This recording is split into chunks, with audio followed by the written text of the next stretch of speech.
back to my channel. We are right here and right now, as in the first episode of We Are Who We Are. And I feel like this pilot episode does a good job of introducing us to the different characters that we're going to follow. The focus of this episode is introducing us to Fraser, his mom Sara, and her wife Maggie. And it seems like they've all uprooted their lives from New York and moved all the way to Italy so Sara could take a new job. And right off the bat, our first impression of Fraser is that he's a kid that's totally plugged in. And for the remainder of this episode, we kind of see what he sees, hears what he chooses to focus on, feels what he feels, and we kind of just explore through his eyes. And initially this was a little daunting because there's little whispers and there's little conversations happening, and it feels like you're missing key information until you realize we're actually looking at it through Fraser's vantage point. So he kind of, like, the only time the audio becomes clear in terms of these little conversations is whenever he's listening in. For example, like right off the bat, there's like a little conversation between Sara and Maggie about who's picking them up at the airport, what's going on, and you're trying to hear what they're talking about, but you know, you see Fraser kind of taking off his shirt and he's kind of just over it. He lost his suitcase, he's not excited to be here, and as the episode goes on, it's clear that he's kind of grieving New York and he's not too excited to be here in Italy. It seems like Fraser is a bit worried about being the new kid in town, but his mom Sara seems to have a pretty big uphill battle, right? She's kind of coming in to take command into a community that seems pretty deeply established. Okay, so the person who meets them at the airport is Jennifer. And our first impression of Jennifer is that she's a pretty quintessential housewife. She's dressed really nicely. She's very hospitable. On their way to the military base, like they're kind of having small talk and it's super awkward. And Fraser kind of asks about her kids, and Jennifer later we'll find out is Kate and Daniel's mom, two central characters that will kind of play out later in the show. And this is awkward, right? Like they're kind of coming into a community that's already deeply established. And not only that, but like they're kind of top dog here. And this little conversation is interesting because Fraser, like, I love how this show uses foreshadowing in like really interesting ways, because Fraser asks about Jennifer's children just to see if like he can possibly make friends. And he asks like, what are their horoscopes? And Daniel's horoscope, so Jennifer's son, apparently, according to Fraser, indicates he's uncommitted and elusive, and Kate, well, it depends on her rising sign. Personally, I think horoscopes are a way for bad people to justify like really bad behavior, but in this case, it's pretty accurate. Like, it's a pretty accurate description of the personalities we're about to encounter throughout the show. So they get to this military base, and apparently it's so New York, right? So they kind of are settled into their new apartment, and this is, you know, this is a compound. And of course you have the option of living off campus, but if you're Sara and Fraser, like, you don't really speak the language, you're new in town. And the thing with compounds, whether it be military, whether it be like, depending on which country you live in, it's kind of set up to mimic home, right? Like you have the same quality facilities, the same sort of dynamics, the same type of people. So it's supposed to make you feel at home in a place where you're pretty much a fish out of water. Like all communities, there's a hierarchy here. Like the hierarchy isn't even just in the job, but just how things are placed, right? Like this is a community of families, and every family has to have a mother and father. Whoever wants to kind of assume those roles is pretty much the aura that Jennifer is giving. But Jennifer is not just here to like welcome them and kind of be this hospitable person. She's also kind of there to alert them to this hierarchy that's there, and to try and tell them like, hey, listen, this is kind of how things work. You like it, you don't, but it is what it is. Okay, so slowly some growing pains starts to seep in. Fraser is clearly grieving New York, right? Like half his luggage is lost because half of him is lost. And he's looking around the house, and he kind of stumbles upon a book, and he kind of voice notes this person named Mark. And this person named Mark is kind of referenced throughout the episode, and it seems like this is somebody he was really close to. And whoever this Mark is, it doesn't seem like he's kind of responding to his text. He kind of voice notes him saying that there's 8,000 explosives sort of buried underneath the bunker, but on the surface everything looks copacetic. And this is a really great analogy because this whole base is pretty much a pressure cooker waiting to explode.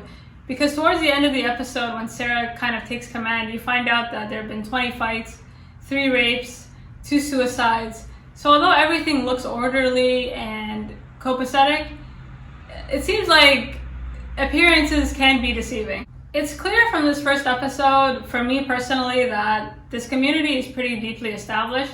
Like you see Sara, Fraser and her wife Maggie walking around campus, and she kind of notes the church and all these things, and there's a little whisper conversation. We can't really hear the whispers. Again, it depends on whatever Fraser is hearing, but they're kind of like, why is the church so prominent here? We should be respecting all religions.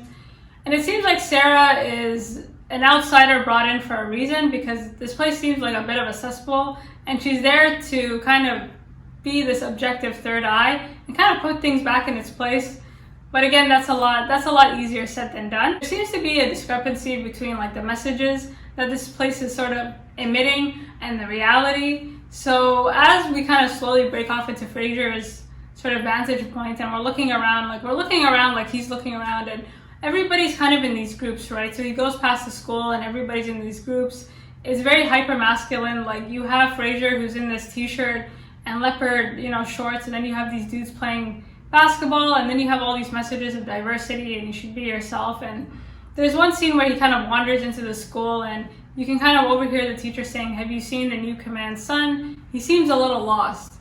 And this theme of lost and sort of running around in circles is something that not only plays throughout this episode, but like I think the whole series as well. This kid is like literally running around in circles, right? He's exploring, he's trying to fixate on something, he has trouble finding stillness. And there's a really kind of clever scene where he kind of goes through the school doors and then he ends up on the other side, and it looks like he was back where he started, right? So again, it's clear that he doesn't really know what he's looking for, but that doesn't really stop him from looking and lurking. And finally, he's able to find stillness when he sees Kate reading poetry, and this is the thing that he's able to fixate on and kind of, it seems like, put his mind at ease. And this is the focus of this episode, basically, like Fraser watching Kate. And you can see the shift in his perspective, because suddenly all the conversations or everything he sees is really revolved around her, right? So he sees her and then he just starts following her around and this group around, and he's so obvious about it. And I don't know if he's jet lagged or he's tired, but like he has her eyes on her. And even as he's leaving the school and he's following them around, like you have all these voices, but the only voice that he kind of focuses in on is Kate's, right? Kate and her friend. And her friend Brittany kind of notices him walking around, but again, that doesn't really stop him. It seems like whoever Kate is, it's kind of put him in a trance. Like you see him literally stumbling in and out of places. First he's running, now he's stumbling. And again, everybody's looking at him like, are you lost? Are you okay? And yeah, he's not okay, and he seems pretty lost. The way he kind of lurks and watches people is so eerily like there's nothing hidden about it. Like it's not at a distance, it's like 1 meter apart. And finally this girl Brittany notices him and just says, "Okay, you want to be friends?" And she grabs him. And if this was like an ordinary high school, this would not happen. But because you're on a compound and there's very few people who kind of share your background, you're kind of forced to integrate new people as they come, right? Because you don't really know when you'll see your friends again. You don't know, like there's an appearance of stability here that's just not true. So Brittany kind of grabs him, and this girl just starts taking him around, and she seems pretty enamored by him. To be honest, she seems pretty needy, and no matter how hard she tries, she doesn't seem to be getting the reactions that she wants out of him. But he kind of goes along with it because, again, he's bored. And I think when you move to a new country, especially, and you have no friends, there is that anxiety, right? Because Sara has her wife, she has her job, but if you're a Fraser, you have no one, right? And there is an anxiety when you're alone and you have to make friends quickly. And most of us are social beings. Like maybe you could kind of isolate, but on a compound where people are so intimate and together, like you have to figure out who you're gonna hang out with pretty quick. So this girl takes him around, and basically with a promise of alcohol, and they're going around the base, and it seems like everything is made to mirror his life back home. And she makes a comment about, like, they kind of wander into the supermarket to find alcohol, and she says, well, all the supermarkets are pretty much laid out the same, so you don't get lost. And again, this theme of lost, and I think it's just to remind Fraser that, like, it doesn't matter if you're in New York, it doesn't matter if you're here, there's like a hierarchy, and you need to follow this, so don't forget. That's the vibe I got. Brittany, like, she gets comfortable with him pretty quick, but I do like that he's not fully comfortable with her. Like, he pretty much needs to be drunk in order to entertain her. And at one point, she kind of grabs his ID and says, you know, without an ID, you're nothing here. And this is very true, right? Like, especially when you travel abroad, like your passport, your ID, pretty much determines what you can get away with, right? because without your ID, you're not really anybody. And the hierarchy, or like this place and where everything belongs, isn't just true in the base, but it's true outside of that, right? Because if you have an American ID, like, you are able to get away with a lot more, right? So especially if you're in a foreign country, like, ID and nationality is everything, because it really determines how people treat you, how people see you, and just your quality of life in general. So Brittany basically just kind of grabs them, they go on the bus and they're off to the beach, and they get on the bus and all these dudes are kind of looking at this guy like, who is this? And they kind of go like, who cares? Because again, this isn't a normal high school, right? Like, ordinarily, like, this group of people probably wouldn't be hanging out with one another, but because you're on a compound and because there's so sort of, you're the minority in this country, you kind of have to integrate people as they come, right? And you know, you're not really picky. You're just kind of like, okay, here's a new person, and I guess we're gonna be friends. And with that, he just kind of tags along with them. He's looking around, he's exploring. Like, Fraser is a kid that can't find stillness. Like, he needs something to focus on. And the reason he's kind of tagging along with her is in hopes of seeing this girl, Kate, again. And he kind of keeps questioning Brittany, like, what is there to do around here? And she kind of says, well, whatever you want. And he's like, I don't, either. Again, he's not giving her the reactions that he wants, because, you know, she keeps asking him weird questions like, what do you think of me? And what do you think of this? And he's just looking at her like, I'm from New York. Like, I don't know what to tell you. Like, well, you need to do, you need to do more. You need to put it, like, whatever you're doing, it's not working for me. And I don't know, he's just not having it. So he tags along with the sole purpose of seeing Kate, and finally he does, and he's just so fixated on her. And he's kind of lurking from a distance. So despite having met this girl, like, he's still not sitting with her. He's still not with the group. He's kind of just at a distance, and no one's really bothered by it, because again, first of all, his mom is in charge, and second, he's somebody new, right? He's fresh meat. And sometimes especially when you're in an environment where, imagine like hanging out with your coworkers and living around them, like, you would kind of lose your mind. So anybody new who shares your background, even if you have totally different personalities, even if you have nothing in common, is relief, right? You're like, even back home, you might never hang out with this person, but you know, you take what you can get. And so he's kind of hanging out with them until he's kind of shamed into kind of going his own way, right? He's sitting there and they kind of make fun of him. They tell him to walk. And Brittany, again, is a very, we'll see how she pans out, but she kind of makes a joke saying, look at the way he walks, like he has a big dick. And they're kind of making fun of him, and they call him T-shirt because of his T-shirt. And everybody's dressed so muted and everybody's kind of blending in, and he's just kind of out here, right? He has his T-shirt, he has his leopard print shorts, he has his Rolling Stone jackets. Like, his mom is top dog, she's big boss. Like, you know, nothing can touch him or hurt him.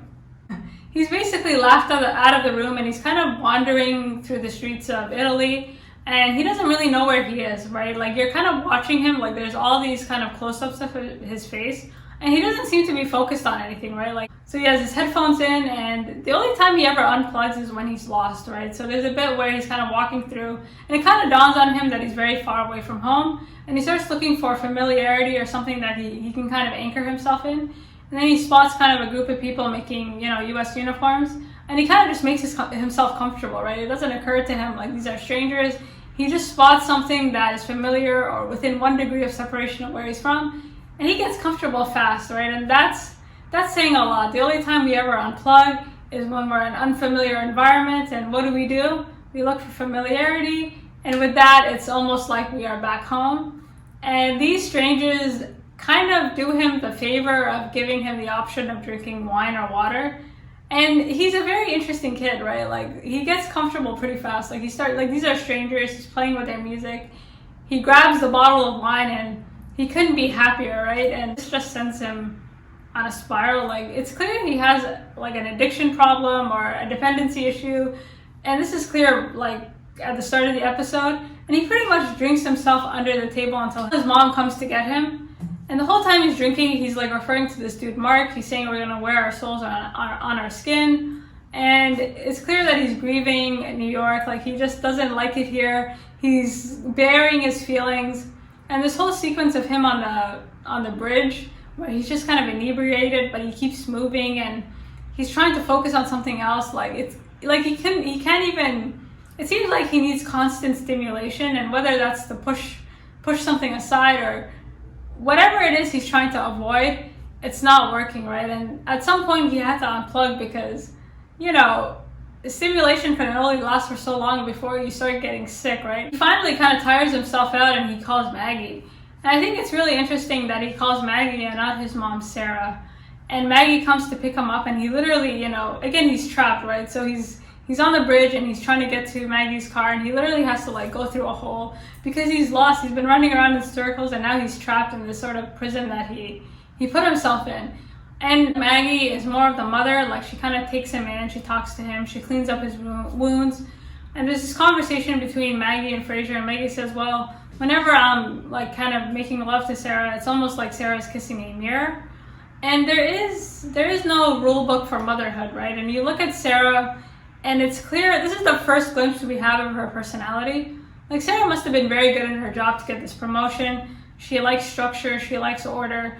But when it comes to her own son, it seems like they're not really mother and son. It seems like she's his friend. It seems like she's negotiating with him, right? Like, clearly he's grieving New York, and they moved all the way here for her job.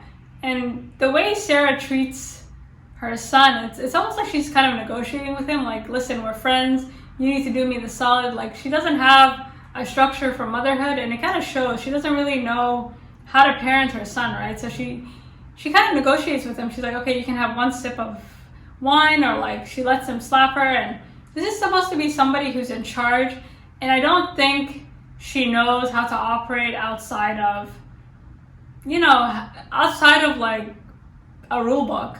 And this is just my first impression. Let me know what you think of her. But I thought their relationship was so bizarre, especially considering her job. So broken, shattered, alive, Fraser makes his way back to the base with Maggie. And again, like, Fraser's super hearing only kind of kicks in when Kate is in his vicinity.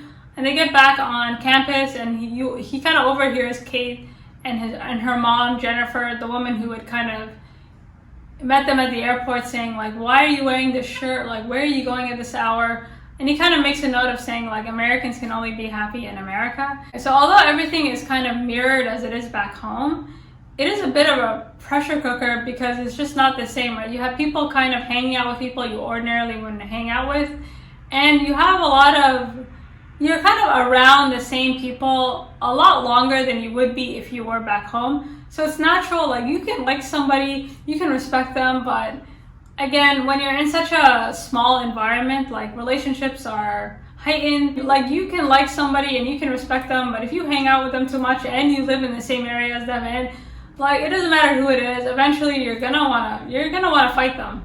And this might explain why he's so fixated on her, because there's nothing else to fixate on, right? Like, he has to kind of figure out his place in this community pretty damn quickly. So the episode ends with new beginnings, and it seems like not everybody's happy with Sara, Fraser, and their family being here. You get a glimpse into Kid Cudi, who's just kind of rolling his eyes, and the scene where Sarah's being kind of indoctrinated, or she's, you know, getting the power, like, you look into the audience, and again, everything looks copacetic from afar, but when you're looking closer, like, you see that Kate's brother has his hands in his pocket. Fraser isn't even standing up. Like, not everybody is, like, as uniform as everything is meant to look. There are things out of place and there are people out of place. And this is our first little introduction into that. Fraser has to find stability pretty quickly, and Sara has to establish authority, you know, even faster. And the attention to detail is really, it's so subtle, because you see that Fraser's house literally mirrors Kate's house. And this is how we get to the end of the episode. He's been lurking her, he took pictures of her, he was looking at pictures of her, like, he's really fixated on this girl, and his spidey senses kick in whenever she moves, and he kind of notices her, like, leaving her house, being yelled at by her mother, saying, why are you wearing your dad's shirt? And with that, he's on the pursuit. So the episode ends with him, like, literally chasing down this girl that he's basically hasn't said a word to, as far as we can tell. And he kind of chases her down to a bar. And she's kind of dressed in her dad's shirt and, like, baggy pants, and she's wearing a hat, and her hair is kind of underneath the hat. It seems like she's moonlighting as an American boy named Harper, and it's this discovery that allows him to make his introduction by asking, what should I call you? And the episode ends. So my opinion is that I like it as a pilot episode. I like it as a character study. No one is, again, we're seeing glimpses, and I do like the theme of being lost and this sort of frantic energy to establish yourself in a new community quite quickly. And I think the reason we started with maybe Fraser's perspective is to get that feeling, right? Like they really are a fish out of water. Everything is as new to him as it is to us. And this is fun, right? There's nothing that he knows that we don't know. And my impressions were good, so let me know what you guys think about Fraser, his relationship to his mother, and what do you make of him like kind of fixating on this girl quite quickly? Thoughts, ideas, I'm open to it. With that being said, I will see you all next week.